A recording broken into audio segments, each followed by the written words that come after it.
And hopefully we've learned lessons from the emerald ash borer, because most often people don't care until it's in their backyard.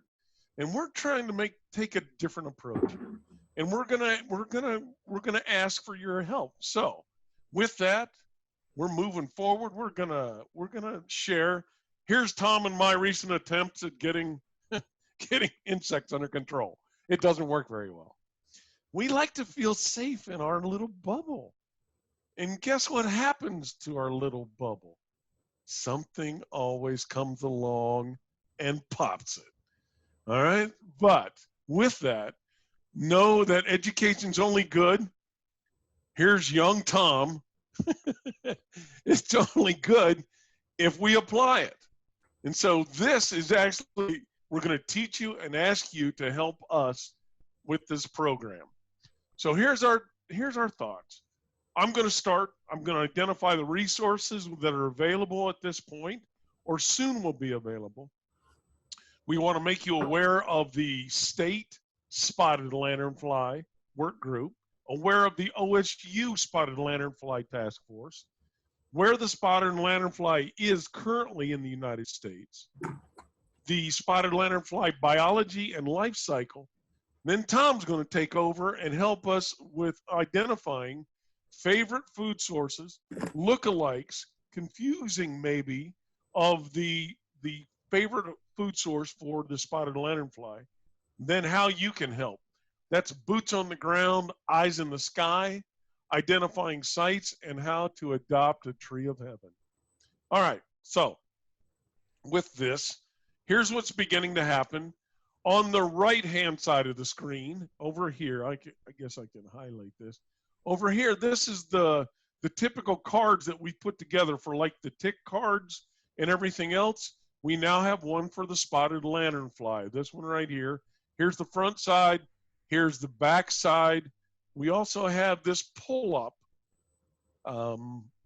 display that maybe we can get around to fairs, but of course, we have no idea if county fairs are even going to fly this year. It's all in a state of flux, which bothers some people, but hey, that's just the nature of education and what's going on. So here's our designated website. I think Amy told me that she was hoping to have this up this Friday. I don't know if it's going to be, so there'll be a Go OSU address. Right here will be a Go OSU, and then it'll either be SLF, of course, the Spotted Lanternfly, or Spot the Spot. But this website will be kind of the main source for you to go to see fact sheets, recorded PowerPoints, videos, any other upcoming events, all the instructions, anything to do with the Spotted Lanternfly and Ohio State University will be at this dedicated website. And once we get the actual address, we'll send an email out to you to update you so that you're aware of it. Here's one that's going in. This fact sheet just came out the other day. You can see right here, April 22nd is where this was. Be alert for the Spotted Lanternfly. Well, you're going to be even more alert because we're going to take you through what this is the task force. This is the task force put together to deal with the Spotted Lanternfly. You can see the constituents of this: Ohio Department of Agriculture, the USDA APHIS, that's Animal Plant Health, security, insect, Plant Health, Insect Security, and this is plants, well, we could say people, but that doesn't make sense. I'll look Plant it up, protection, Draper. Plant Protection Quality, or anyway, it'll come out later. I'll look This is the one that comes in and says, hey, if we're going to eradicate this, they come in and they tell everybody we're taking all these trees out, and they do it regardless of whatever they're doing. Whether people want them or not, that's what happened down in Claremont County with the Asian longhorn beetle. Also, we're a big part of this. Ohio State University Extension is a huge part of this, as well as the Ohio Department of Natural Resources. ODNR. So these are the players in this Spotted Lanternfly action plan. And here's some of the players from Ohio State. Amy here is our invasive queen. We've got Kathy Smith.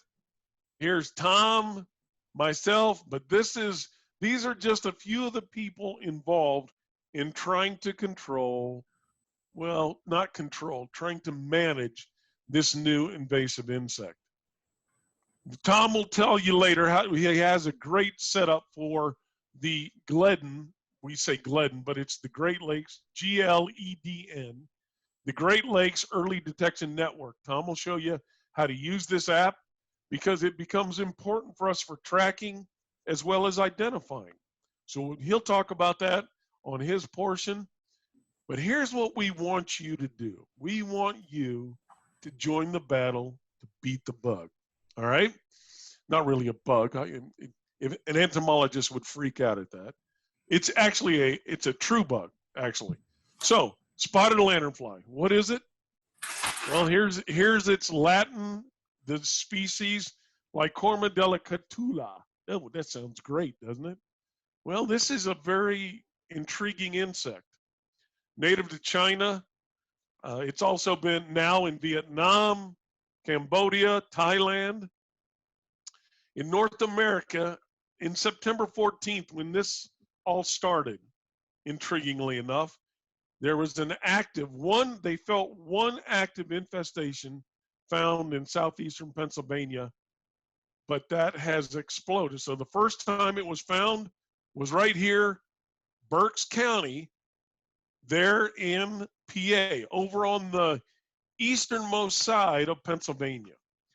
So we were all kind of like, oh, wow, a new invasive, not a big deal. We probably won't see it until, well, it'll take a long time to get across because it's a poor flyer. We said, we're not, it'll probably take 3-4 years before it gets anywhere near where we have to worry about it. So we're just like, oh, okay, that's something new. Well, active infestations have been found. Life stages have been found in many more states. And I want to show you the evolution of this. So as of November 25th, this was 2019, this is where the infestations are. Let me explain a little bit about this. You'll note that in these areas of blue, those were spotted lanternfly infestations have been found. When we talk about infestation, that means adults, eggs, and nymphs, the full range, all life stages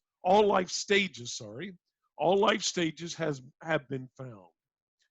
While the yellows, here these yellows, adults or some stage has been found, but they haven't found the entire life cycle.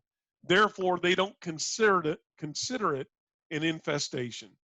So adults were found here and in November, when Joe Boggs and I, Amy, and even Tom was in on this, we got together and pulled this presentation together.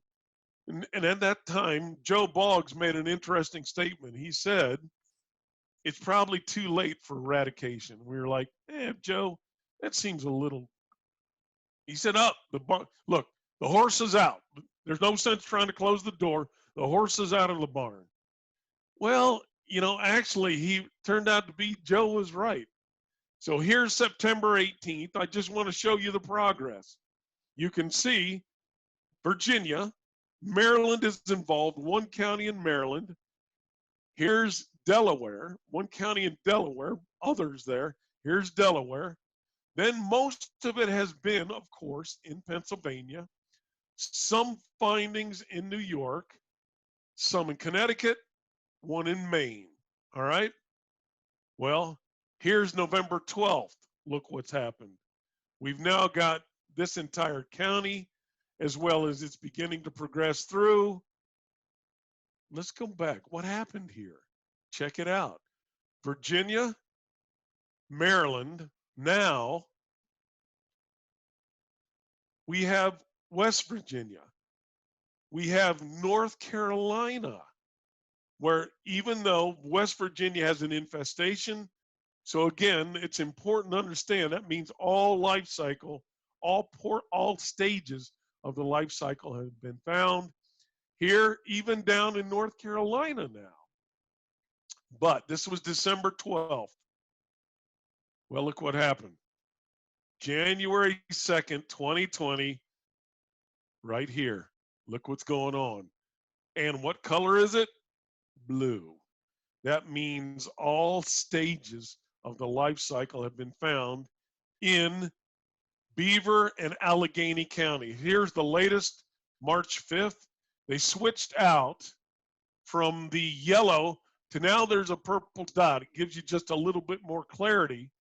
But you can see this insect is continuing to move across the country throughout the East Coast, easternmost coast. But this is where we are most concerned about right here, this area right here. So if we look at this, we blow up PA right now. Well, not literally blow them up, but we enlarge where we're looking at. Here's the areas. These are all the counties that are in the quarantined area with all the life cycle stages present in this county. So we started here in a single county, and look what's happened. If we kind of pull back and look at, now they've given us in the darker blues, you can see these are the areas that they are aware in the townships that have the infestations present. But look over here in Beaver and Allegheny. Well, it's interesting because there was a guy, David Pop, one day had a lot of time on his hands. And so what he decided to do, he says, I'm going to take the rail yards and I'm going to look at these rails and see if this seems to match up. Well, what do you see? It follows those railways pretty darn well. We are concerned because follow this over here. We have rails going out Youngstown area, but also coming up into Ashtabula. Well, all along, our concern has been rail yards. So here's the preferred host. This is what the spotted lanternfly loves more than any other plant, the tree of heaven, Ailanthus altissima. Don't you just love kind of saying that name? Ailanthus altissima. It's a great name for Latin species there. But it also loves grapes. Wow, what's up along the lake? What's big part of Lake County? Grapevines, wineries. Interesting. So here's a chance now. So you can answer the question, what do you think are predators for the spotted lanternfly? You go down on your left side, you click on that little microphone if you have an answer. What do you think are predators for the spotted lanternfly? Unmute yourself, give me an answer. Praying mantis. Praying mantis, very good. Anything else? No other guesses? How about birds? Excellent. Birds are a great thought too. Well, you are exactly right with the praying mantis. Here's a Chinese mantis. This one, it was brought over, and it's a good predator. It's not a discriminating predator, meaning it'll eat honeybees, but it will eat these spotted lanternflies. Here is our native species. This is the Carolina mantis. This one is native to North America. They both eat the spotted lanternfly. And we said, you know what? Birds should be able to eat these. Well, you know what happens when birds eat these things? They vomit. Apparently, the fluids or the toxins or the bitter flavors that are in the tree of heaven reside in that insect as it feeds on it. So when the birds eat them, this is what the birds do. They literally, so there really isn't another predator other than these. And how much can these eat? Well, look, if you eat one insect, that praying mantis is probably good for at least 2 to 3 days. It's gotten enough food from that one feeding. So that's not a real defined way, a good way for predators to come in and kind of try and control this insect. It's not very good at all. So birds vomiting from it, which is not a good thing. But in Virginia, when we look at the host list, here's some of the species that we see that they have found othecia, the eggs on these plants. Now, to be a host plant for an insect, this is important to understand too. Host plant means an insect can eat, can feed on the plant, and complete its entire life cycle. There's a lot of plants that insects will kind of munch on, but they can't complete their life cycle. There's something, the nutrients, the whether it's nutrients or other compounds in those plants, they can't complete their life cycle. These all, with the exception of, yes, the 55-gallon drum here on the bottom, these hosts, this is where eggs were found. Here's where they found that they were fed on, but no eggs were laid on these plants. So even though they can sustain themselves on it, they still need some other nutrient, some other compound from their favored host to be able to complete their life cycle. So we talk about host, there's possibly 70 host plants for this insect. All right, so this is a hemiptera, half wings is what they're known as, but these are plant hoppers. This is a true plant hopper. What does that mean? Well, we know there's one generation in PA, thank heavens. In Ohio, we're hoping, at least up north here, we're pretty certain we'll only have one generation per year. Down south, maybe in Cincy, maybe in Cincinnati, they might have 2 generations per year, but at least for us up here in the north end, we're probably only going to have 1 generation per year of this plant hopper. They are big insects. Here's the female in the middle, much larger. Here's the males on each side of her, 1 inch long, half an inch wide. You're not, you think, well, will I miss these? Well, it's always interesting because you think something that is this large you can't miss. It's easy to do. They're good. They're good with their camouflage. Even though it's another large-sized Asian import, the realities are this plant hopper, and the classic plant hopper has these tent-like wings folded over its back, kind of a rounded wings. And these are typical because they love to tap into plants. They have this piercing, sucking mouth part right here. They tap into plants, and it's not just young stems. They can, even though it's younger ones, they can tap into the bark of older trees through that secondary phloem, and tap into this phloem here that carries all of the nutrients, water, sugars created in the leaves. They tap right into that. They are gregarious. They love feeding in swarms. And at this level, this is where our concern starts to elevate. We're not too worried about trees in the forest.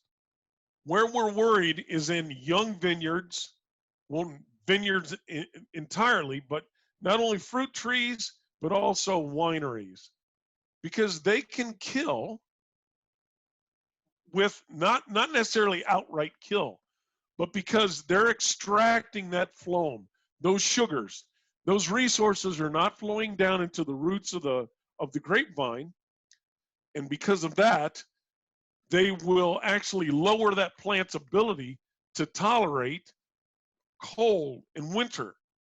They're more susceptible to damage from the winter by this insect with its heavy feeding. And you can see, man, that's pretty tremendous amount.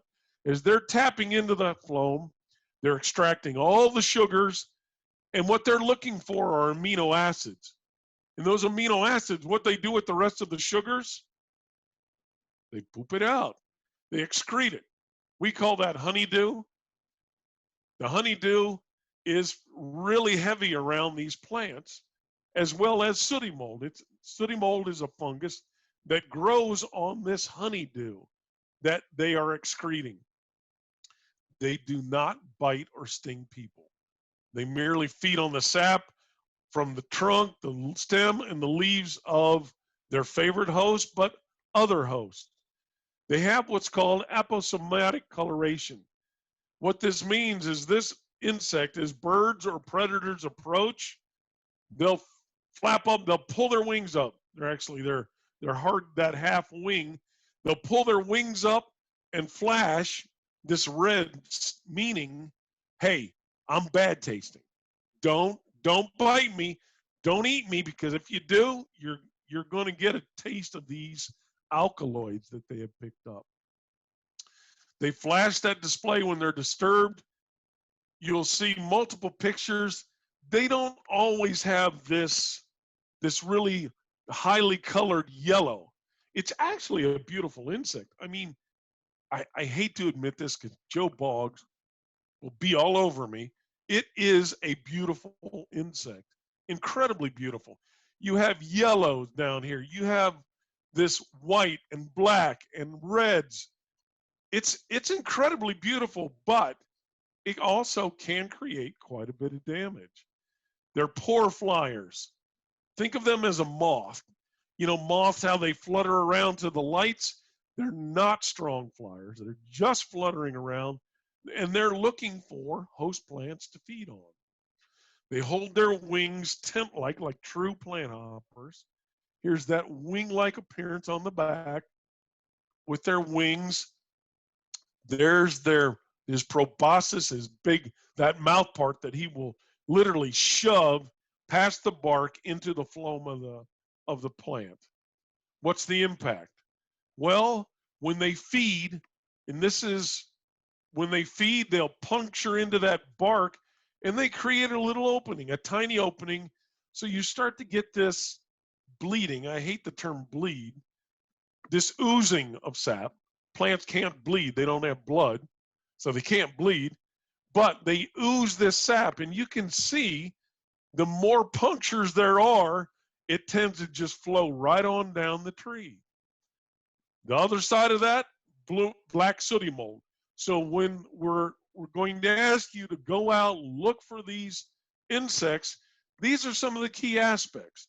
This black sooty mold on leaves under the tree, this oozing spots on trees, as well as one of the other key factors, just like around fair time, the dang yellow jackets are all over, will be all over this trunk too, as well as the bald-faced hornets. The adults will appear in late summer. They feed, they mate, and lay eggs. Again, just looking at this picture right here, you can see the females. They're much larger than the males. Here they are mating. Then she'll lay 30 to 50 eggs. Here's the eggs. She lays them in these rows. And then even though they're out there on the trunk of that tree in the previous picture, she'll cover them up with this waxy coating. Egg masses will be inch to 1.5 inches wide,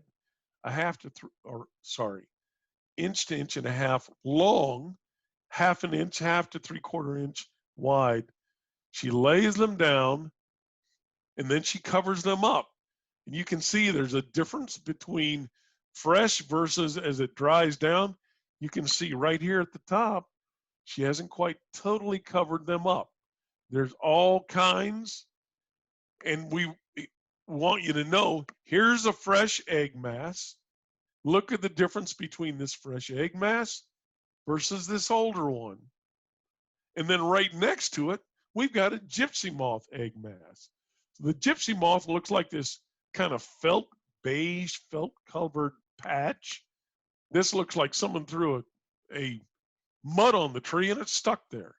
While this is nice, this kind of shiny, waxy looking covering of those eggs. Well, here they are again. They're laid on any flat surface. How many egg masses do you see there? Remember, unmute yourself. How many egg masses do you see? We'll see how sharp they are there, Tom. How many egg masses do you see in that picture? They're smart. They're not even answering. How many egg masses do you see? 3. 3. Okay. There's 3 readily apparent, but there's actually 6 there. Here we go. Here's one that's dried up here. Here's another dried up one here. So 1, 2, 3, 4. Here's one that's really dry. 4, 5, 6. 6 egg masses there. So even though you think, this will be easy to pick up, no big deal, you got to look. You really got to look and see. Here you can see there's 1, 2, 3 here.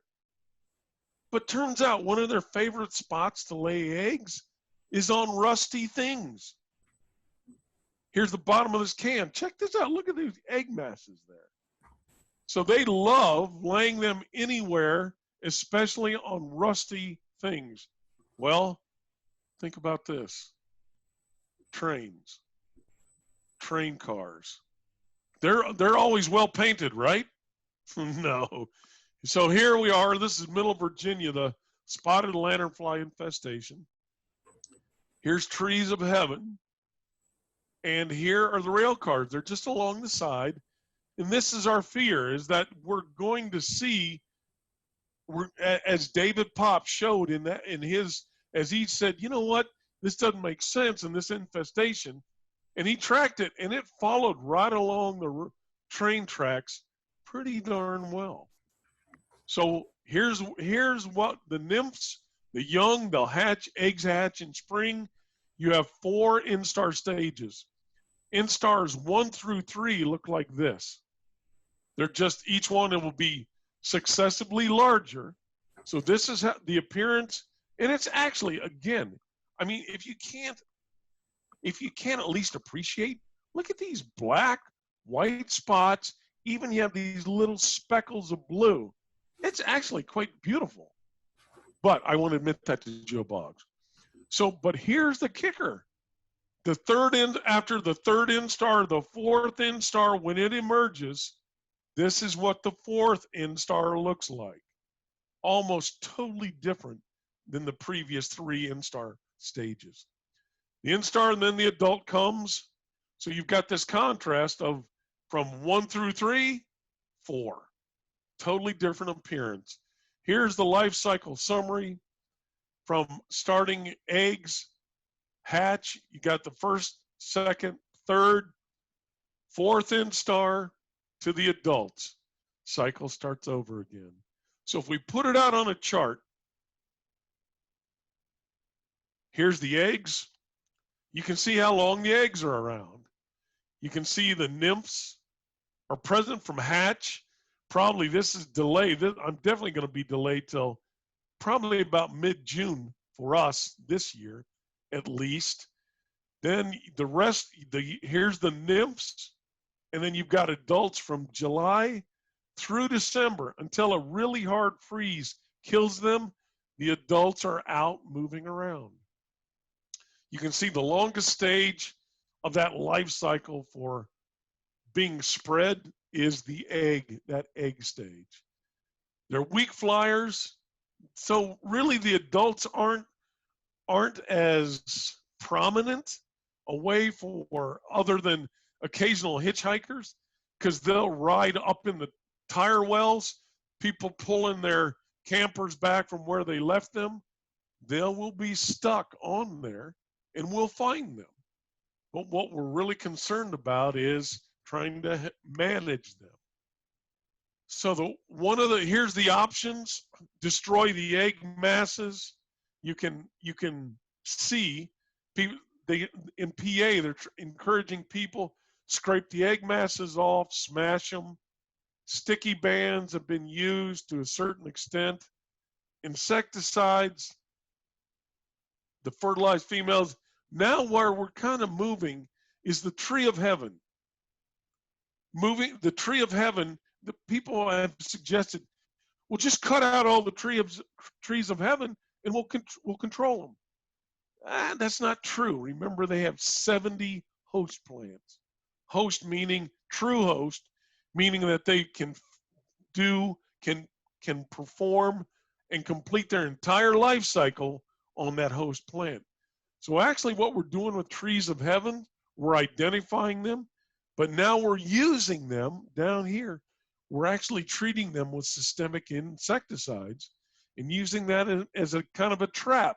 And when they come in to feed on them, they get a dose of that insecticide and it kills the adults. So here's what we want you to do. We want you to be a part of this process. Join the battle, beat the bug. Monitor the tree of heaven is what Tom's going to walk us through. We want you to monitor some trees of heaven. If we do it right, hey, we can do the best to slow this down. And now we're on to ID fun. Tom's going to take it over onto IDing this plant. That's a nice last slide, Draper. Yeah. Nice slide. So a little background information. So USDA APHIS, U.S. Department of Agriculture. APHIS stands for Animal Protection Health Inspection Service. And then the PPQ is Plant Protection and Quarantine. So I can send this out. There was a webinar that was done on Ralstonia. It is a disease that has infected geraniums in Michigan. Ball Seed Company was the one that imported them. And it was a very interesting, in fact, I'm writing a Beagle article with Beth Scheckenhoff, equating what they're doing with Ralstonia and what we're doing with COVID-19. And much of it has to do with contact tracing. And so a lot of what the PPQ, or the Plant Protection and Quarantine Division, does is they contact trace to find out where the infection began. And one of the things they know about Ralstonia, it has been considered a bioterrorism weapon. If it got going in the United States, it could wipe out tomatoes, eggplants. It would be devastating. So that's just something that APHIS, USDA APHIS, and we're working with them with this spotted lanternfly. That's part of one of our partners on that. So let me go ahead and share my screen here. And Erik, do me a favor and just if you would tell me just to make sure that I am not going too quick. All right. Yeah. All right. Got it. All right. So, the tree of heaven, that basically, many of you know what tree of heaven is, or at the end of this presentation, hopefully you will. Who cares about tree of heaven? Well, we do, because it is the host plant for spotted lanternfly. And this is really, when you think about Erik's map that he showed you about infestation and beaver, and oh, by the way, if I'm showing that I'm unstable, if I get kicked off, just hang around. That's a reality. You guys know I'm unstable. So if we look at this map, and you're seeing the map of the wineries in the Grand River region, if you look down in the bottom right-hand corner where you see the plus and the minus, and you'll see the words Beaver Falls, that's Beaver County right there. So the map that Erik showed you, that's the Pennsylvania border that goes straight down from Conneaut down to East Liverpool. But that's where Beaver County is, and that's where the infestation is. So we're very concerned because we have a lot to lose in Ashtabula County. They've estimated that this has cost Pennsylvania agriculture $54 million at this point in time in losses. So it's something that we're concerned about. So tree of heaven, winter and summer. The real key on this is going to be the seed pods. So if you look, and if you're familiar with Painesville, this is actually the road right past the Grand River, going up that hill, and this tree of heaven. Hold on, you're still on wineries. All right. You're still on wineries. All right. Well, good. Thanks for telling me. Sure. Tell me when to come. There we go. All right. So this You're up. going up the road. This is actually a tree of heaven grouping that is on the right-hand side of Route 20, right after you hit the Grand River Bridge, going over the Grand River into Painesville toward our office. So that's in the wintertime, and you can see those seed pods. That was about a month ago that I took that picture. They're still hanging on. And then on the right-hand side, you see the summer, what the summer seed pods look like. And you have this kind of clustering. And really the seed pods are going to... Someone volunteers, Master Gardener volunteers to come in and adopt the tree. And then from that, all right. All right. So basically, I should not complain, but my wife and I are sharing an internet connection, and I won't tell you who our carrier is, but let me just tell you, it's not real good. Can you see my picture again, Eric? It's starting to boot up now. We're there. All right, we're good? Yep.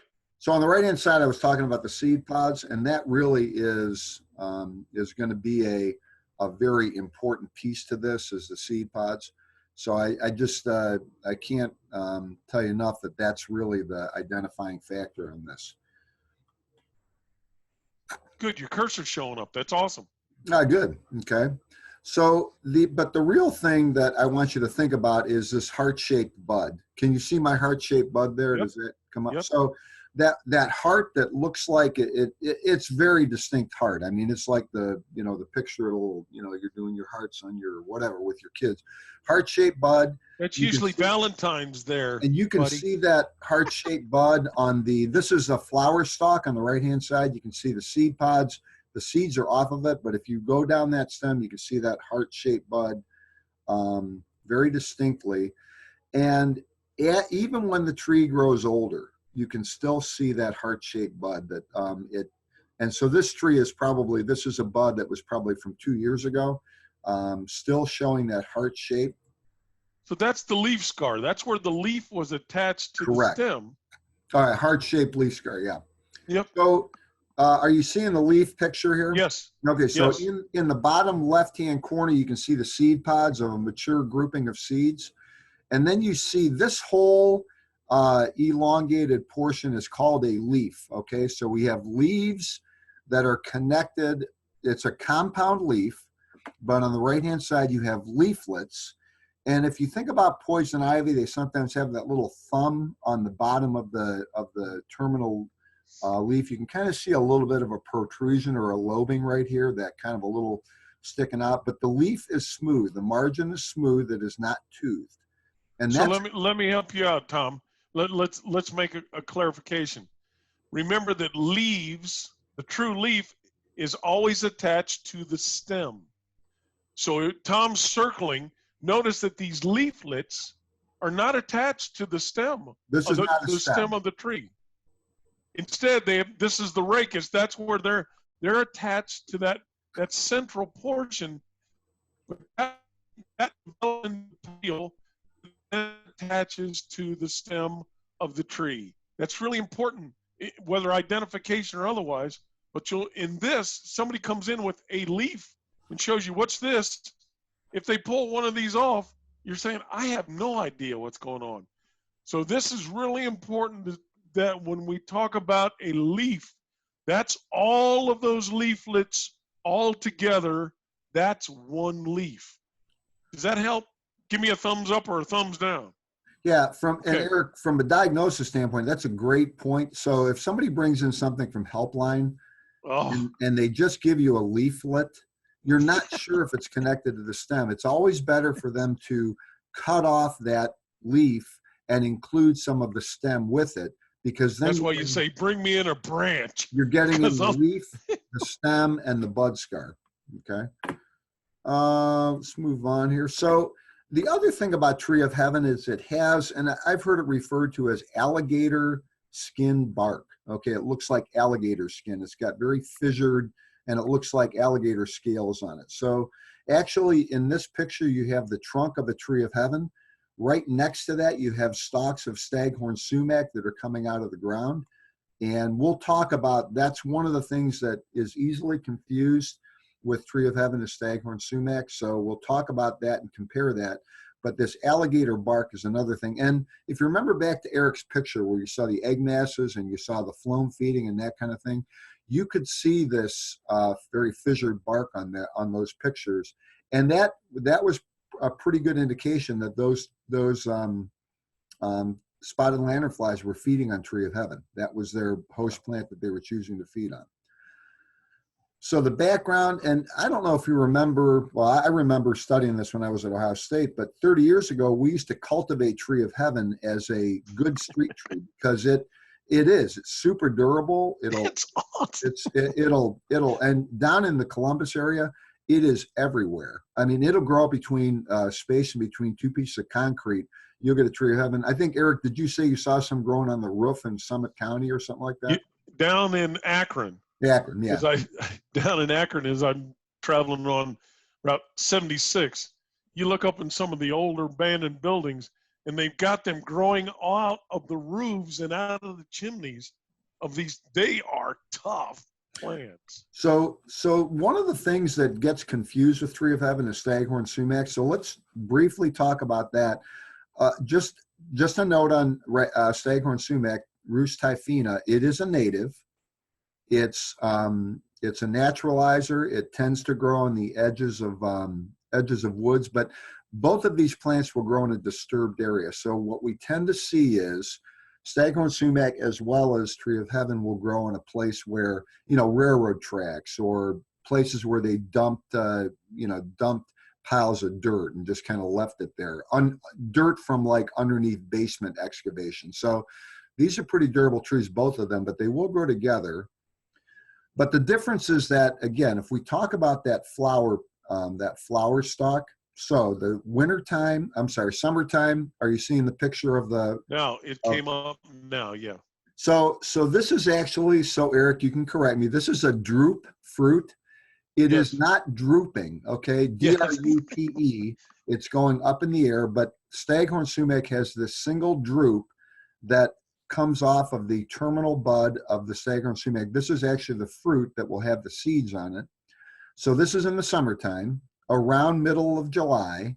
And on the right-hand side is a picture of that same drupe fruit in the winter with no foliage on it. So this was taken probably a month ago. So you still see some of those little fuzzy. That's a drupe. Yeah, each one of those is a drupe. So that collectively they form that fruit. So, but the bud scar is really something that can be very helpful to you. So are you seeing the bud scar picture? Coming up now. You're Okay. good now. So if you remember back to that heart-shaped bud scar, so this is a staghorn sumac bud scar, very different, almost looks like a smiley face. And the bud Let's say leaf scar. Bud scar is a little, because that bud is in the middle. So the leaf scar is protruding leaf down. Scar. That's where it was attached. All right. Thank you, Erik. Yes. So nice to have Dad. you correcting me. I appreciate that. So this is the leaf scar right here. You'll see right here is the leaf scar on the other side.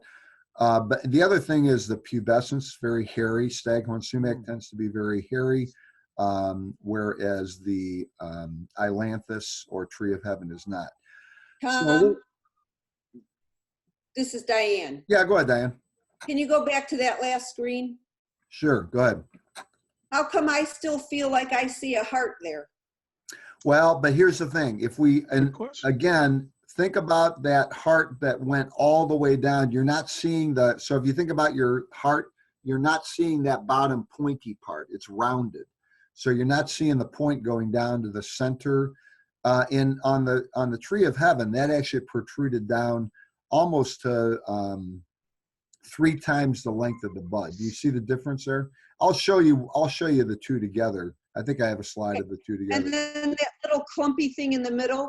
That's the bud. Yeah, circle it, Tom.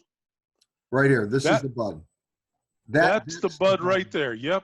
And this is the leaf goes up around it actually here. So whereas in the other one, that leaf attached wherever the heart scar that leaf scar was, that's where the leaf attached.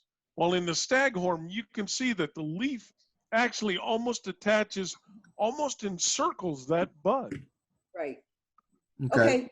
And then this branch that we're looking at is pretty fuzzy.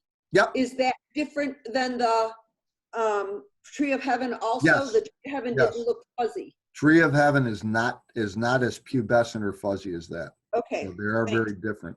So this is a group. Are you seeing a new picture there, Eric? Yes. A group yes. of them. So in the foreground, and I have a picture of them next to each other. But if you know where Meltzer Fuel is on Route 20 going into Paynesville on the north side toward the railroad tracks, this is a grouping of tree of heaven and sumac growing together.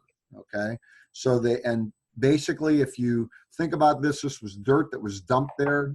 Somebody came up with a dump truck, dumped a bunch of dirt there. And this is a picture of them where you're seeing in the foreground. And so on the left-hand side, you have staghorn sumac, and you can see the droop fruit sticking up. And in the background of that up in the air, you can see the seed pods or where the seeds were connected on the tree of heaven. So next to that, if you look at that picture, you'll see that the foliage looks very, very similar, but when they are in flower, it's very easy to tell them apart. So yeah, that's a good point. So you're seeing a compound. If you're just looking at foliage, you're right, Tom. It can be tough, but in this, you got to wait for that flower. It's easy. So compound foliage on both of them, but again, that fruit really, really makes it stand out. So Jane has a question. Are the seeds the same color? So the seeds can be green when they start, then red, then they turn to brown, and then they turn almost to like a tan color in the wintertime. So they will transition. The tree of heaven. On tree of heaven. Typically on sumac, that first fruit will come out to be yellow, but then it'll very quickly go to red, and it'll stay that burgundy color almost all the way through winter until all those seeds fall off of that droop fruit. So good point. But typically when they're both in flower, which is going to be that middle of July, that's when you can really pick up the very stark difference between sumac and tree of heaven. So Another question. Go ahead, Diane. Sorry, you got me started now. So your leaves, are they, like if you put them together, like you have here, but it was sumac leaf and tree of heaven leaf, are those leaflets, like is it the same, like they're the same number and all that kind of stuff, or is there a difference there too? I did not pay Diane, but that was That's a great question. That was a perfect question. So the leaflets tends to be more leaflets. I have a diagram coming up, but it shows the comparison. But the one difference is that sumac leaves are going to be toothed, whereas the tree of heaven leaves are going to be smooth. And so go back one slide, Tom. Go back one slide where you've got the actual tree of heaven and sumac together. Do you have it there? Yeah, right there. There it is. It's hard. So if you just look at those leaves, you'd be hard pressed from this view to distinguish those two leaves one from the other. So you're right. Now it comes down to leaflets. If you go advance one, Tom, it comes down to the number of leaflets. I'm not sure if whenever we use leaflets, we always use numbers. So if you look at the sumac, you've got 2, 4, 6, 8, 10, 12, 14, 16, looks like 17. Looks like 17. So Eric, let me move forward 2 slides. So this is the bark on sumac. And I said that the tree of heaven has that kind of alligator looking bark. This tends to be smooth and a little darker. Are you seeing that bark picture, Eric? Yes, it's up. This is the diagram, Diane. Hopefully this will help you a little bit. But so tree of heaven, this is the compare and contrast in the 2 sets of leaves. So tree of heaven, it can be up to 4 feet long, 1 leaf that contains all those leaflets, whereas staghorn tends to be a little shorter. But again, what Erik was talking about can have 10 to 40 leaflets on, per leaf, whereas staghorn sumac can have up to 27. But again, when you're looking at that, there's an overlap. So you can have the same number of leaves. Again, the base of the leaflet has a broad tooth on it on Tree of Heaven, whereas the leaflets on the staghorn sumac are serrated. It's got a toothed margin. The sap is clear on Tree of Heaven as opposed to milky and sticky. And there is a definite odor on Tree of Heaven that is not present on sumac. So, but again, that if you look at leaf scar, that V-shaped, and I guess this is a better way to describe it, a V-shaped bud as opposed to a U-shaped bud. Does that help you, Diane? That's fantastic. Okay. Thank you. So Usually people start, master gardeners say, well, what is it? Dang it, Eric. Is it 10 or is it 40? Well, yes, all the above, because they're not all the same. That's why you get that range. Wait a minute, go back to that one. okay. Sorry, I won't keep doing this. It's I promise. fine. So leaves, Yes. 10 to 40, 13 to 27. Are we talking the staghorn has uneven and the Tree of Heaven has even? So the staghorn sumac, good point. There tends to be a terminal leaflet on the Tree of Heaven, Okay. and on the sumac tends to have a terminal leaflet, which would give you that odd number. Whereas Okay. the Tree of Heaven is going to be, they're kind of, they're not opposite because the leaves are alternate, but on the leaf arrangement on the compound leaf, they fall opposite of each other on that leaflet. So that's a good point. So this fruit, you can kind of see the difference in the fruit coming up here. And again, you think about that droop fruit on the staghorn sumac. Tree of Heaven is nothing like that. But these will start out green. They will go to this to a reddish color, and then they will turn brown. This is probably, I think I took this picture July 12th of last year. So that gives you an idea. They'll probably be a little bit later this year. We got a little later spring coming, but that gives you the fruit of the seed head on the Tree of Heaven. And if you look right up there at the base of those leaves, go back, Tom, right at the base, you see that little tooth, that little notch.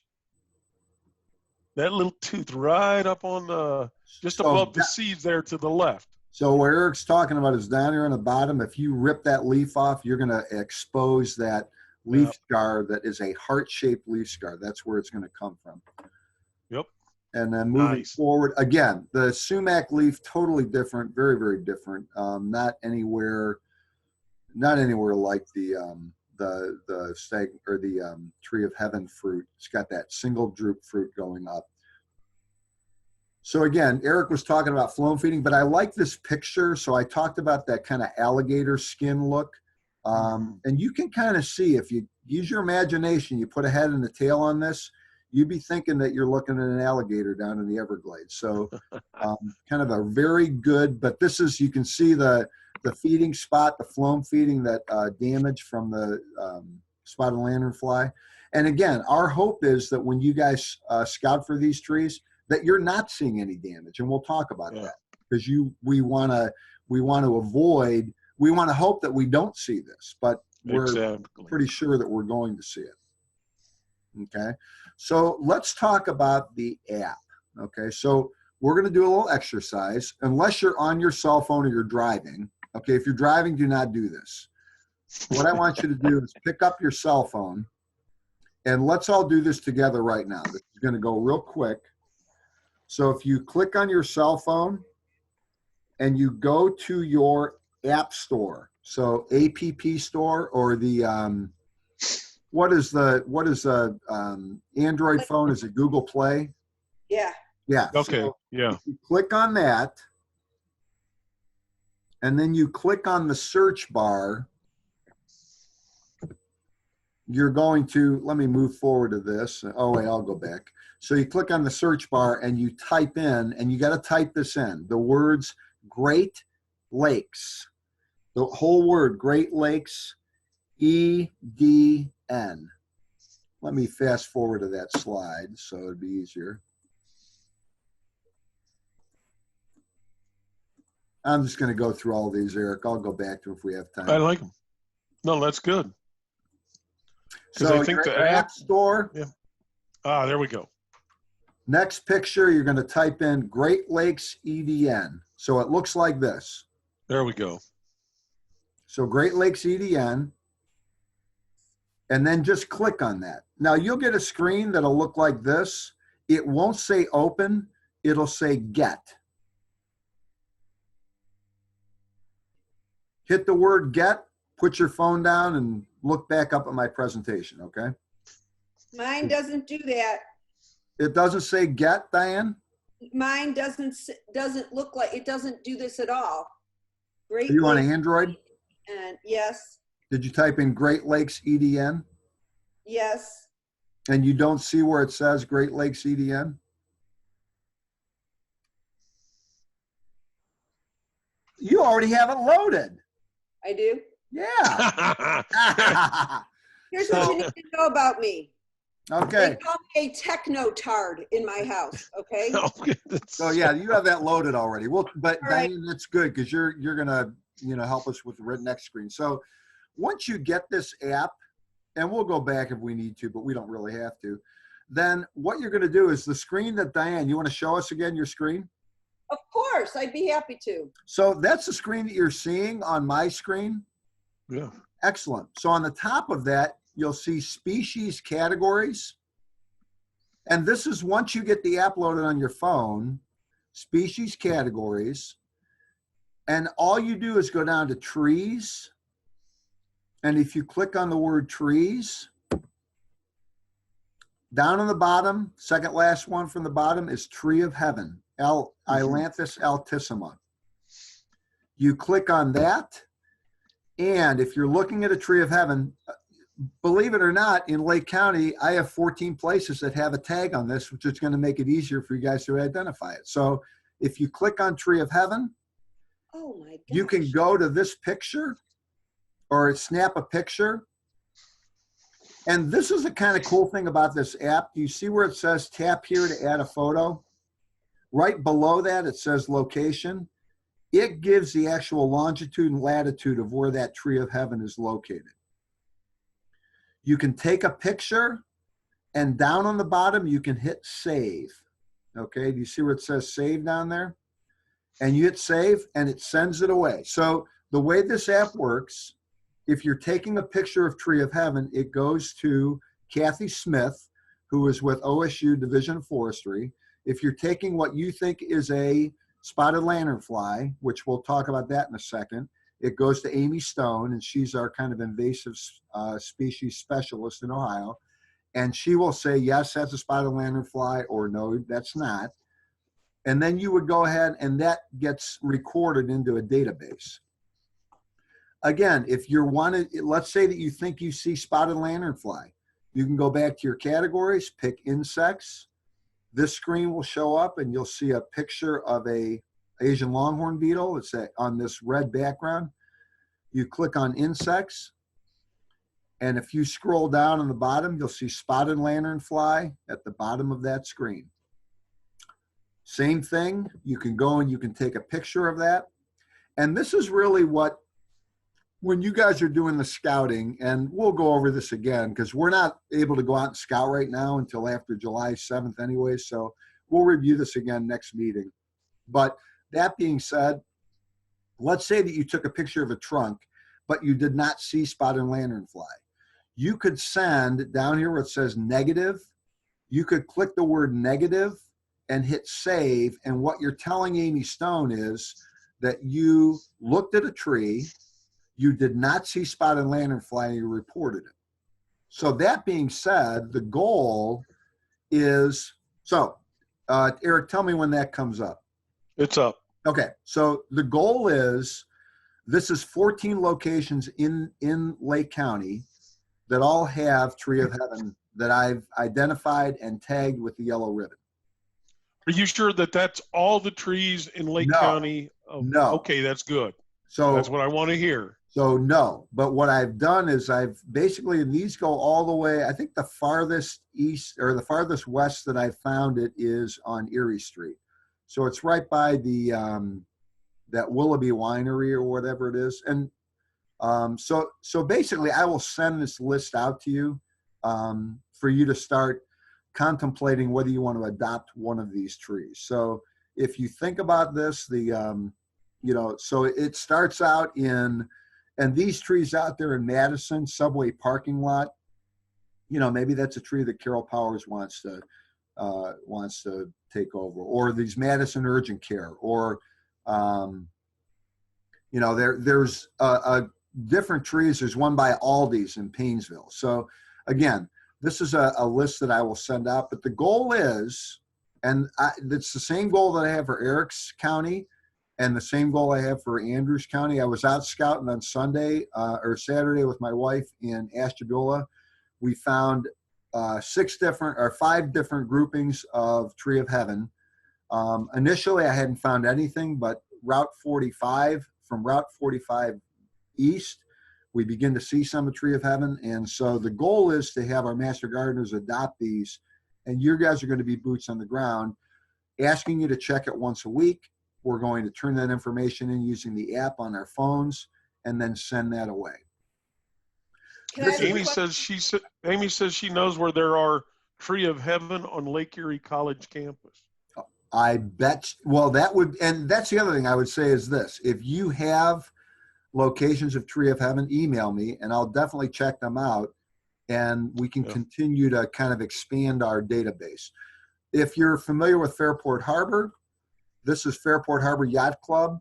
The entrance, there's a railroad track on the left-hand side of this picture that you don't see. This entire grouping of trees is all Tree of Heaven.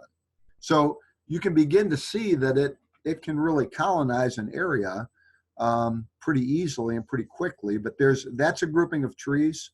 And so that kind of gives you an idea of what, Can I ask a question about where they lay their eggs? Yes. Sure. So we've been seeing them on trunks, and I know we saw them in the rusty stuff. Do they lay them on like the little skinny branches and stuff? Or is it mostly on like closer to the ground? Remember, they like flat surfaces. They like a flatter surface.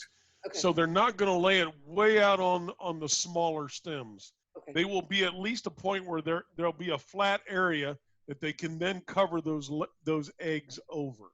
Right. Thank you. So, and before I conclude, what I will say is this: I had some slides in here about some lookalikes, but due to our timing, I think we can do those at an IPM sometime with my group later on, because I can show those next time. So some lookalikes would be things like walnut, possibly hedge maple, some of those things. So we'll talk about that next time, but you've gotten the gist. I do want to conclude though, and this is something for master gardeners, you're really going to have to think about this. When we get together, we're going to have to social distance at least 6 feet apart. So you're seeing a picture of 2 geese doing a very good job of social distancing. My fear, and Erik's is as well, because you guys like each other, and when you get together, that this is what we're going to see. So we're very concerned moving forward that we don't want to see, and I know you guys are social beings and it's social time together, but we're really going to have to just be careful on that. And with that, I will stop sharing and open